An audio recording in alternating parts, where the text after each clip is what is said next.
I used to think time was neutral, that if you worked hard enough, stayed long enough, showed up enough, time would notice and pay you back. Turns out, in corporate America, time only pays those who own it. My name is Lauren Adams, 39, Senior Operations Manager at Helix Dynamics, a mid-sized tech firm that builds logistics software for bigger, louder corporations that never sleep. For 11 years, I kept our processes clean, vendors paid, metrics tracked, compliance flawless, chaos reduced to spreadsheets that didn't scream. If a department was on fire, they sent me in. I was the extinguisher. Quiet, efficient, replaceable. Until last quarter's town hall, when my boss decided to teach me what commitment really meant. The auditorium smelled like cheap coffee and nervous ambition. 200 employees, half scrolling Slack on their phones, half pretending to listen as the CEO congratulated team heroes who went above and beyond. I was sitting near the back, between an intern with AirPods and a VP who'd already opened his flight tracker app. Eric Davenport, my direct manager, stood near the stage, watching himself in the reflection of the projector screen. He was 35, the kind of man who called himself a thought leader on LinkedIn and ended emails with cheers, E. When the CEO finished, Eric walked up to the mic and smiled that salesman smile that always made me wish for noise-canceling life settings. "I just want to recognize a few people who truly embody leadership," he said. "You know, the ones who don't clock out when the clock hits 5. His eyes found me. He paused, theatrically. The room chuckled. I didn't move. I simply unclasped the gold watch on my wrist, my father's old Omega, engraved to my daughter. Who values time? I laid it flat on the table in front of me, a physical boundary, a promise to myself. You may use my hours, but you'll never own them. When the applause faded, I stood, smoothed my blazer, and left the room while Eric was still basking in his echo. Behind me, I could feel 200 pairs of eyes measuring me, half pity, half relief it wasn't them. In the hallway, Sandra from HR was waiting, pretending to scroll through her phone. "Lauren," she said, her smile small, "can we chat?" "Of course," I said, though I already knew what chat meant. The HR room was glass on 3 sides, transparent but suffocating. Sandra perched across from me, hands clasped like a prayer. "Eric's raised some concerns," she said gently, "about visibility. He feels you've been less engaged after hours." "After hours," I repeated. "You mean 5 o'clock?" She looked away. "It's not about the time, it's about perception." Perception. The corporate synonym for fiction. "Anything else?" I asked. "There's talk about your promotion review," she said, eyes flicking to the side. "It might be postponed until next quarter." I nodded once. "Then I'll use the extra time wisely." That night, at home, I reheated leftover pasta while my son Henry colored dinosaurs at the kitchen table. "Bad day?" he asked without looking up. "Average day," I said. "Average for you or average for people who like their boss?" He was 8 going on 80. The clock above the stove blinked 5:32 p.m.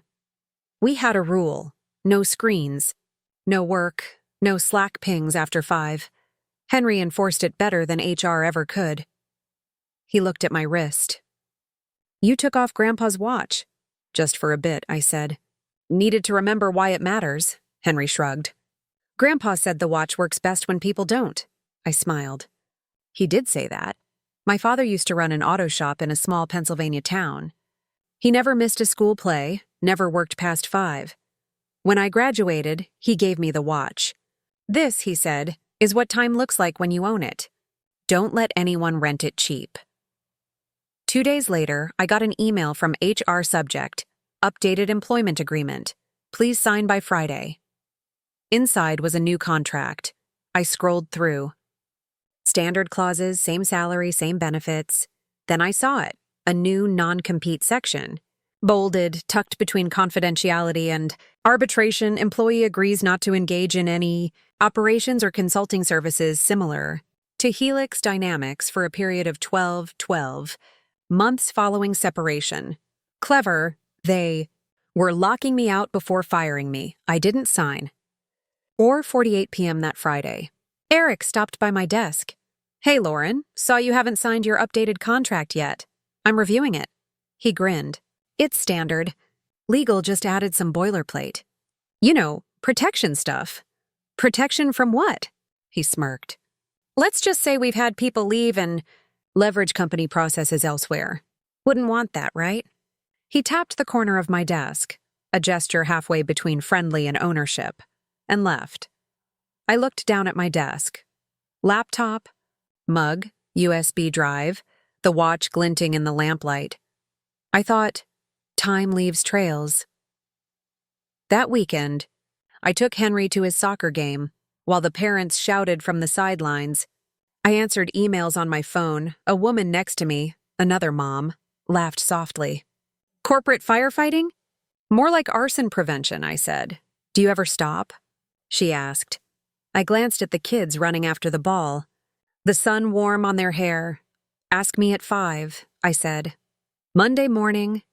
The first micro-message arrived, a voicemail from HR. "Hey, Lauren. Just FYI, Eric's feedback on your promotion was mixed. He's concerned about your leadership visibility after hours. We'll revisit next cycle." I replayed it twice, then saved it under a new folder on my desktop. Receipts, time at 11:14 a.m. I got another email from Eric. "Lauren, can you send me your process optimization deck from Q3? Need it for the CEO presentation tomorrow." I sent it. At 7:03 p.m., I saw his LinkedIn post, excited to share our latest efficiency breakthrough, reducing manual ops time by 18%. Proud of my team for pushing boundaries. No mention of me, of course. That night, I poured myself a glass of red wine, opened my laptop, and stared at his post. 18%. My number. In the comments, his network was congratulating him like he'd invented gravity. I didn't comment. I just opened my email archive and started searching for keywords. Deck, handover Q3 audit, found every message, time-stamped and labeled, exported them as PDFs, saved them to the same folder. Evidence is best collected before emotion shows up. 3 days later, a junior analyst named Priya stopped by my desk. She lowered her voice. "Lauren, Eric asked me to copy your models from the shared drive into his folder. He said you wanted them archived, but you didn't believe him." She hesitated. "He did the same thing with Jenna before she left." "Thank you, Priya," I said. "If anyone asks, you never told me." She nodded, relieved. "It's funny. People love quiet leaders until they need them." That night, I updated my resume. Not to apply anywhere, just to remember who I was when nobody was naming me in meetings. At this point, my inbox felt like a crime scene I was still cleaning. I kept my tone neutral, my hours exact. In meetings, I said less. Eric thought he'd broken my confidence. He didn't realize I was calibrating my exit strategy. Because if there's one thing operations teaches you, it's that systems fail exactly where people get lazy. And Eric was very lazy. That Friday at lunch, I met Marianne, a lawyer recommended by Lisa, my old colleague. We sat in a cafe full of people typing resumes on their lunch breaks. Marianne flipped through my contract, chewing on the end of her pen. "Non-compete's broad," she said, "but not airtight. It only covers employment in direct competition. You'd be free to consult as an independent contractor, as long as you don't use proprietary data." "Which I wouldn't," I said. "Then you're clear. How much to make it official?" $600. I slid my card across the table. Marianne smiled. "You know, most people come to me after the war starts. You're building a shield before the arrows." "I prefer punctual defense," I said. That night, I filed the paperwork for Clockwise Consulting LLC tagline, "Efficiency runs on time." I registered the domain, made a basic landing page, and stared at the empty About section until I typed, "We believe in efficiency that ends at 5. I sat back, reading it out loud. It felt dangerous. It felt true. At 3:14 a.m., my phone buzzed, an email from Eric. accidentally CCing me. Make sure Lauren cleans up the data tomorrow and merges her report under my version before review. I smiled in the dark. Micro message number 2. I forwarded it to my personal account, then to my attorney. Subject line: timing is everything. When I walked into the office that morning, Eric greeted me with his usual fake warmth. Lauren, thanks for staying on top of those reports. CEO was thrilled, was he? I said, oh, absolutely. He said our presentation was airtight. Our? I repeated softly. He chuckled, missing the tone. Teamwork, right? I glanced at my watch. Right, it's 9:07. Let's make sure we don't waste a second. Chuang ti ding duan, Eric laughed like I'd told a joke. Then drifted off to perform productivity, walking fast with a mug, asking someone for a quick sync, copying 4 people on a 2-line email. I opened my task list, finished 3 items by 9:40, and sent a clean single-paragraph update to the project channel with the only numbers that mattered. In a culture addicted to noise, silence with metrics sounds like rebellion. By noon, a calendar invite appeared from HR contract review, 2 p.m., mandatory. I brought a printed copy of the new agreement and a highlighter. Sandra smiled in that way people do when they're about to sell you something you already own. We're standardizing language across departments, she said. It won't change your day-to-day.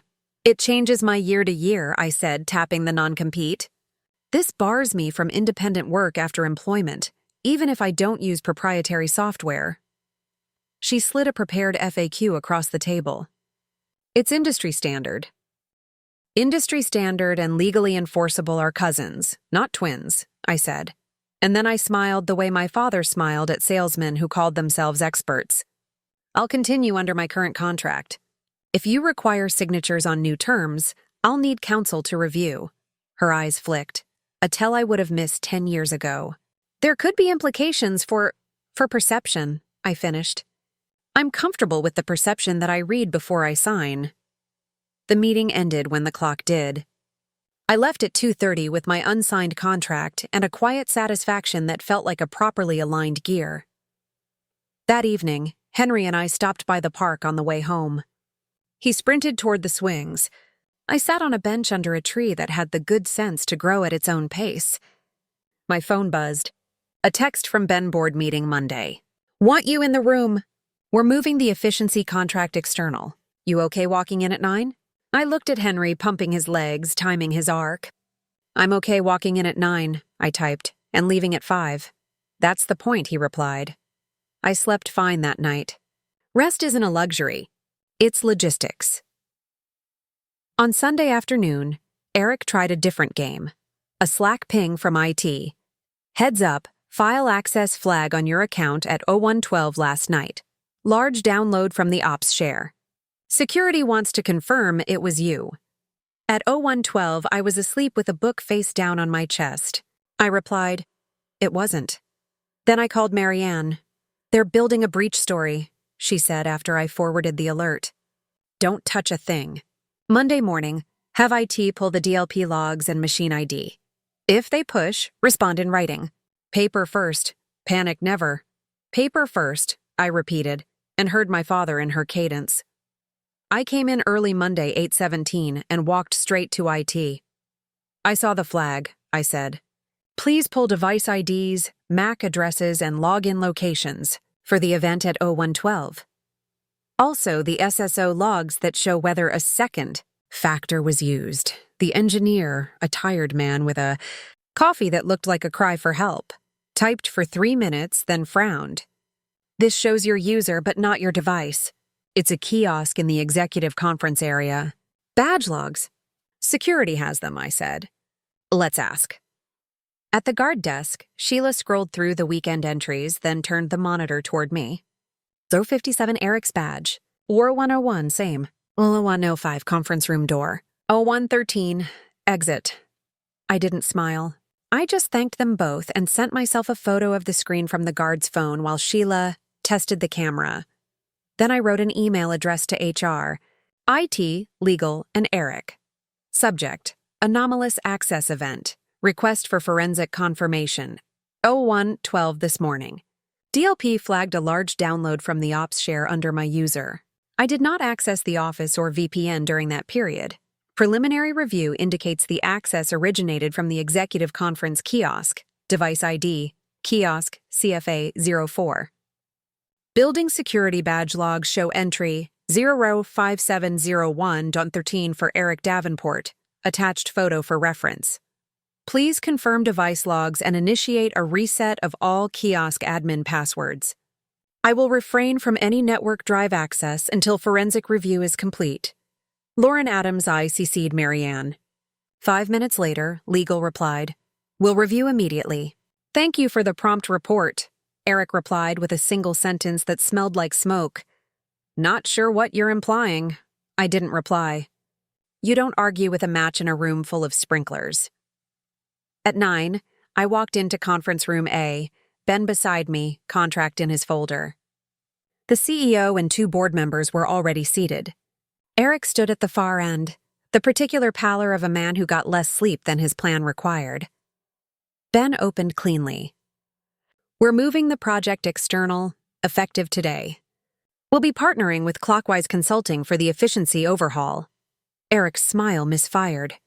"She's under non-compete." "Not for independent consulting," Ben said. "We had our attorneys review your language, twice." The CEO looked at me. "Scope?" I laid out the first 3 weeks with the calm of a floor plan. Inbound doc decision tree. Label logic. Batch printing cutoff at 3:45. 3 shorter stand-ups at 9:05, 12:35, 3:25. Target improvements of 30% cycle time by week 3 without headcount or capex. I finished in 4 minutes and slid a 1-page to each attendee. In a frightened room, specifics are sedatives. By minute 10, the board had questions, not doubts. By minute 12, Eric had vanished into the wallpaper. The CEO nodded once. "Proceed." That was public reckoning number 1. It didn't need volume. Precision did the job. When the meeting ended, legal pulled me aside. "We reviewed your email." "Thank you. We'll be auditing kiosk access. If anything further arises, please route through counsel." "Of course," I said, and watched as they walked straight to Eric. I didn't gloat. I had a project to deliver. What followed was not glamorous. Work never is when it's done well. Week 1 at Bennington. I stood on the inbound dock with a clipboard because people respect clipboards. We changed a 5-fork decision path to 1 fork and wrote the codes on a laminated card with big numbers. I moved a printer 2 feet and saved 27 steps per associate per hour. We killed the courtesy reprint that ate 15 minutes every afternoon and replaced it with a 3:30 cutoff and a 3:45 batch. The floor breathed. I left at 5 each day. Ben noticed. "You're really done at 5, he said. "I'm better at 9, I said. "Boundaries are kindness to your future self." Week 2. We added a cheap $89 verifier between the scanner and terminal so workers stopped guessing at half-torn labels. The error rate dropped by 41% in 3 days. We posted 7 rules on a whiteboard instead of 22, then erased them with a flourish when they became muscle memory. Week 3. We measured the cycle time again. 28% faster through intake. Overtime began to melt, a slow thaw the accountants could feel. Ben sent the board a 3-slide update, no more. No less, with a line chart so honest it felt like oxygen. Meanwhile, back at Helix Dynamics, the breach story died the way weak fires do, starved by logs and oxygen denial. Legal sent an all-hands note. Kiosk credentials rotated. DLP anomalies resolved. Reminder: personal user credentials are not to be used on shared devices. No names. Corporate doesn't name its embarrassments unless the SEC asks. Eric stopped walking past my desk. Performers don't like audiences that keep receipts. Clockwise began to grow, but not by shouting. People simply talked. A hospital supply manager emailed, "Heard you made trucks move faster. Our surgical kits move like grief. Can you look?" A retail DC ops lead wrote, "If your process ends at 5, my wife will send you flowers." I said yes to the hospital, later to retail. and bought a second-hand monitor for $110 that felt like a window. At home, ordinary life stretched its legs. Henry and I built a Lego rover and argued about whether the moon landing video would look better at 24 FPS. We both fell asleep on the couch under a throw blanket the color of unambitious skies. The watch ticked on the coffee table, steady, unbothered mine. On a Tuesday, an email arrived from my old CEO, Management Training Inquiry. They wanted a half day on work-life efficiency. The irony was so clean it sparkled. I built the session with the same logic I'd use to fix a warehouse. Module 1, Value versus Visibility. If your metrics reward volume of after-hours email, you'll produce after-hours email. Module 2, Design for 5. Engineer your day to end on time by making the end a constraint, not an aspiration. Module 3, Boundaries as a System. Policies that prevent heroics from masking bad planning. We printed placards for the tables. No emails after 6. Dereadings end. 5:55, agenda or cancel. You can't will culture into existence. You scaffold it. On Friday 9 a.m., I walked back into the glass room. Manager shuffled, looked wary. Eric slid in late and took a chair against the wall like a fire alarm that already went off. Halfway through, a director raised a hand. What about real emergencies? We're not baking bread. Correct, I said. So schedule a 3:35 zot emergency buffer. If it's unused, people go home early. If it's used daily, you don't have emergencies. You have broken design. Track it like a cost, not a virtue. A chuckle rippled. Relief sounds like laughter when permission finally arrives. We ended at 10:27. The CEO shook my hand and said, Phase 2 audit next quarter? Send me your baselines, I said. He exhaled. We don't have any. You will, I said. And for the first time, he looked like a man who believed his own calendar. Between training and Phase 2, Eric tried one last angle. HR by rumor. A message from a friend reached me. People say you're billing Bennington for work you prepped on Helix time. It's the kind of lie designed to look like a shadow of truth. I didn't snarl. I sent an email to Ben with my Helix timesheets attached and my Clockwise invoices side by side. Total hours matching physics. Not fantasy. Ben replied in 12 minutes. Clear, thanks. Also, this rumor originated with Eric, CEO looped legal. I wrote back, appreciate the heads up. The work will keep speaking. It did. I met Marianne for coffee that afternoon to hand her a cupcake because lawyers deserve sugar. He's playing out the script, she said. But you wrote a better one. Scripts are just systems, I said. Systems can be redesigned. She lifted her cup. To punctual defense? The Phase 2 audit was public by design. We started with 3 measurable pains: late emails, meeting overruns, overtime hours. Baselines were ugly. 10:42 p.m. average send time for internal emails. 13 minutes average overrun. 7.4 hours overtime per head per week. We installed the 3 rules and a calendar plug-in that prevented booking 4:05 p.m. without VP justification. A small friction can move a heavy habit. Week 4. Late emails down to 7:08 p.m. Overruns down 26%. Overtime down to 5.3 hours. Week 8, 32%, 41%, 44% respectively. Plugin cost $2.99 user month. The only pushback came from a manager who missed being praised for midnight replies. I recommended therapy or a hobby. The board review was set for Tuesday 9 Ma. I arrived 8:56, sat at the far end. Eric had prepared a deck titled Sustained Excellence Through Dynamic Team Velocity, which is how people say faster when they're afraid of better. He went first. Jargon, clip art, quotes from books nobody reads twice. No numbers that came from here, from now, from us. After 3 slides, a board member asked, projected overtime in your model? Eric said, dynamic. The board member said, meaning you don't know. The CEO turned to me. Lauren? I stood and pressed one key. 3 charts, 8 weeks, no drama. We limited supply of after-hours channels, constrained meeting endpoints, introduced agenda friction. Cost negligible. Gains compounding. And durability? Another board member asked. Processes hold until people get bored. Then you measure again and move the next lever. Silence, then small nods, the kind that mean we're done deciding. The CEO faced Eric.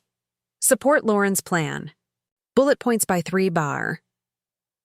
Afterward, in the hallway, Eric approached with a mouthful of words he didn't need. I never meant, don't measure intent, I said gently. Measure time. He stopped, because he didn't have any left to spend on this. That was public reckoning number 2. A quiet fall from a height he built with adjectives, Clockwise stabilized at a human size. I hired a project coordinator for 20 hours a week, a woman finishing a degree who knew how to say no without apology. I brought on a data analyst who loved Excel the way gardeners love soil. We wrote a 1-page how we work and sent it to every prospect before scoping. We end days at 5. We don't send emails after 6:00. We don't hop on quick calls during lunch. Emergencies get names and timestamps. Metrics beat adjectives. If a client balked, we recommended another firm that billed in adrenaline. No one left. At home, Henry taped a drawing to the fridge, me with a shield shaped like a watch. You win every time, he said. Because you know when to stop. I kissed the top of his head and pretended not to cry while buttering toast. On the anniversary of the first reckoning, a bonsai arrived at the office from the hospital client with a note. For the person who taught us wounds are just processes that haven't been redesigned yet. I turned the pot a 1/4 inch to catch the morning light and wondered if there's a word for gratitude that doesn't require an audience. An all-company memo from Helix landed that afternoon. Effective immediately. No internal emails 6 p.m., 7 a.m. Meetings end 25:55. Hard stop Fridays reserved for deep work. We're seeing measurable improvements. Thanks to Clockwise for reframing our relationship with time. I read it twice, smiled once, closed the tab. Some receipts you keep in your head? The clock remembers without screenshots. At 4:59, I closed my laptop. At 5, I turned off the lamp. The bonsai held the last slice of sun. The watch ticked. Outside, the city sounded like people living lives they own. I rolled the watch in my palm as the elevator descended, metal warm from skin and use. It had sat with me in HR glass boxes, on loading docks that smelled like coffee and cardboard, on kitchen tables beside third-grade homework. It told the truth even when people didn't. Sometimes revenge isn't a hammer. It's a habit. Sometimes justice is just a schedule that finally keeps its promises. I stepped out into air that felt earned. My phone buzzed. A new inquiry, subject line, full ops overhaul. A firm 3 states away. Retainer so sane it felt like a dare. I wrote back, discovery call Wednesday $10. Agenda attached. We end on time. They replied yes in 6 minutes, and I put my phone away without checking the number again. Home at 5. Pasta on the stove. Garlic browned a little too fast, but forgave us. Henry beat me at a board game by counting better, then fell asleep with his feet under my leg like a small anchor. The watch ticked on the table beside us, steady, unafraid. Sometimes revenge isn't about winning louder. It's about ending on time. My clock still ticks at 5 every day. Not as a rule, but as a reminder, time was never theirs to own.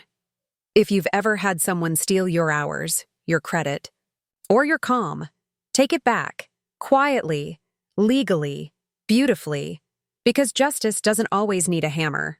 Sometimes, all it takes is a clock that finally runs on your time. I'm Lauren, and this was my story on Office Revenge Files. If you believe revenge can be clean, built on truth and time, subscribe. And tell me, what would you have done at 5 o'clock that day?